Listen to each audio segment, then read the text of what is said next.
এখানে দেখতে পাচ্ছেন যে একটি নিথর বাচ্চার একটি নিথর দেহ পড়ে আছে।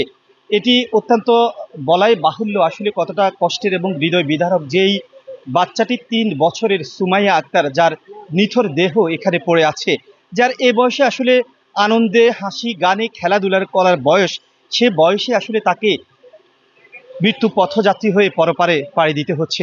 সুমাইয়া আক্তার নামে ৩ বছরের একটি বাচ্চার নিথর দেহ আপনারা দেখতে পাচ্ছেন। আমরা বিষয়টি শোনার পরেই কিন্তু এই যে খানপুর গ্রামে সেখানে ছুটে এসেছে। আসার পরে এখানে আমরা গ্রামবাসীর মুখে আসলে গুঞ্জন শুনতে পাই যে তার যে সৎমা শিউলি আক্তারের আসলে এই মেয়েটাকে মাঝে মাঝে খুব মারধর করতেন, এবং আজকে যে মেয়েটা মারা গিয়েছে তার পিছনের যে কারণ সেটি হিসাবে এলাকাবাসী বলছেন শিউলি আক্তারের মারধরের কারণেই কিংবা গলা টিপে হত্যা করেছে কিনা আসলে সেই বিষয়টি। ওয়ালটন এখন দেশের সীমানা পেরিয়ে পৌঁছে গিয়েছে 50টিরও বেশি দেশে।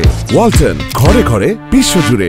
খতিয়ে দেখার জন্য এলাকাবাসী তারা 999-এ ফোন দিয়েছে এবং ফোন দেওয়ার পরেই কিন্তু এখানে পুলিশ এসেছে, পুলিশ ইনভেস্টিগেশন করছে। আমরা দেখতে পাচ্ছি, আমি একটু যাই দিনের ক্যামেরায় আপনারা দেখতে পাচ্ছেন যে সেই সৎমা শিউলি আক্তার এবং এখানে পুলিশের একজন অফিসার আছে।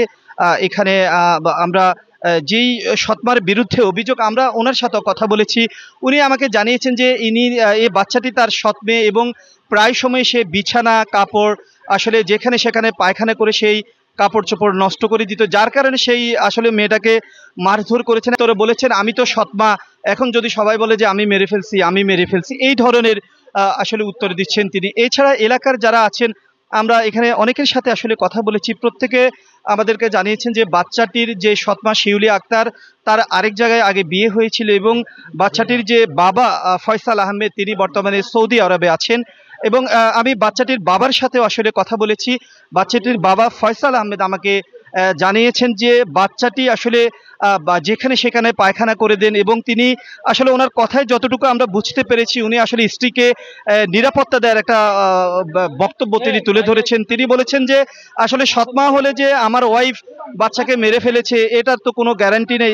উনি বাচ্চাটির বাবা ফয়সাল আহমেদ এই ধরনের আসলে তিনি বক্তব্য দিচ্ছেন। আসলে ঘটনার পিছনের যে রহস্য সেটা পুলিশ এখানে আসলে যিনি আছেন বাচ্চার মা সৎমা, তার সাথে কথা বলছেন। আসলে হয়তো মূল তথ্য সেখান থেকে বেরিয়ে আসবে। তবে এলাকাবাসী বিভিন্ন ধরনের মন্তব্য করছেন, বিভিন্ন গুঞ্জন শোনা যাচ্ছে যে আসলে বাচ্চাটি কিভাবে মারা গিয়েছে। আমরা বাচ্চাটির আসলে শরীরের বিভিন্ন অংশ দেখেছি, তার গলা টিপে ধরার একটি দাগ আছে। এছাড়াও বাচ্চাটির গায়ের বিভিন্ন অংশ মারধরের দাগ আমরা দেখতে পেয়েছি। তো সব মিলিয়ে আসলে বাচ্চাটির অঙ্কুরেই আসলে যখন তার খেলাধুলার বয়স এবং হয়তো সে বেঁচে থাকলে দেশের একটি সম্পদে হয়তো পরিণত হতে পারত, এবং যে বয়সে তার খেলাধুলার বয়স, সে বয়সে তার নিথর দেহ এই খাটিয়ার মধ্যে পড়ে আছে।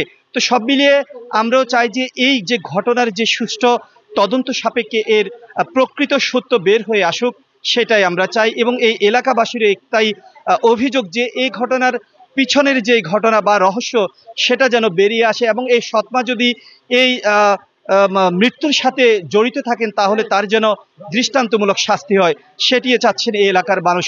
নোয়াখালীর বেগমগঞ্জ উপজেলার শরীফপুর ইউনিয়নের খানপুর গ্রাম থেকে সাইফুর রহমান রাসেল, জয় দিন, নোয়াখালী।